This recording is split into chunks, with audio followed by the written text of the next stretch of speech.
শোনো বৌমা, তোমায় কিছু কথা বলার আছে। ওই তুমি তো আমাদের বাড়িতে নতুন বিয়ে করে এসেছো, তা তোমাকে কিন্তু আমাদের বাড়ির কিছু নিয়ম কানুন পালন করতে হবে।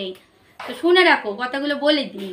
ওই সকালবেলা কিন্তু ভোর ভোর ঘুম থেকে উঠবে। আমাদের বাড়িতে আবার বেশি বেলা করে মেয়ে ছেলেরা ঘুমায় না বাপু। ও মেয়ে মানুষরা বেশি দেরি করে উঠলে ও সংসারে কিন্তু অমঙ্গল হয়। তো তুমি একটু ভোর ভোর ঘুম থেকে উঠো। ঘুম থেকে উঠে তারপরে আবার ওই বাসি কাপড় চোপড় পরে থেকুনি যেন। ওই বাসি কাপড় চোপড় ধুয়ে ফেলে এসে তারপরে ওই চা জল খাবার আমাদের জন্য ওই তৈরি করো। আর ওই পুজো আচার দিকটা ওইটা আমি সামলে নেব বাপু। তারপরে তুমি ওই রান্নার দিকে যেও। আর একটা কথা তোমায় বলে রাখি, ওই রান্নার যে জিনিসপত্র আছে না, ওইখানে ওই তেল নুন মশলা সব কিন্তু আমি ওই নিরামিষ আর আমিষ সব আলাদা আলাদা করে রাখি।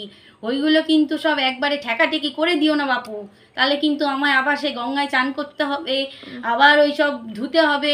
ও অনেক খাটনি, অনেক ঝামেলা বাপু। ও তার থেকে তুমি বুঝে শুনে তুমি আগে থেকে আমার কাছে জেনে নিও, নিয়ে তারপরে করো কিন্তু। এই যে মেয়ে, তোমায় কিছু কথা বলে রাখি, শোনো।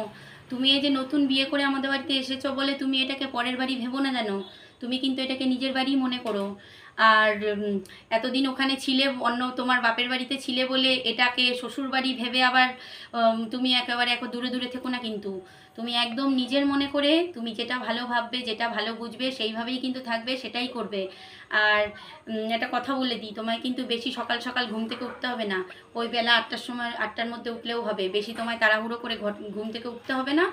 আর বেশি তোমায় কাজ করতেও হবে না। ওই আমাদের বাড়িতে কাজের লোক আছে মালতী, ও এসে কাজ করে দেবে আর তোমার হাতে হাতে সাহায্য করে দেবে। তুমি ওর হাতে হাতে একটু টুকটাক করে দিও, তাহলেই হবে। রান্নার দিকটা একটু টুকটাক সামলে দিও, ও কাটাকুটো মশলা করা সব করে দেবে।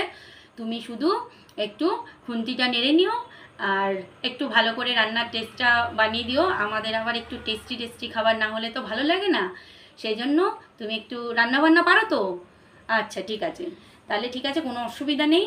তুমি তাহলে ওই রান্নাবান্নার দিকটা হাত দিও, আর পুজো আচ্ছার দিকটা আমি সামলে নেব। ও তোমাকে অত এখন থেকে ইয়ে করতে হবে না।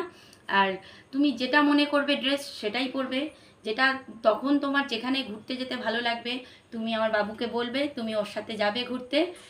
আমাদের এখানে কেউ তোমাকে বলার কিচ্ছু নেই, আর কাউকে তোমার জিজ্ঞাসা করারও প্রয়োজন নেই।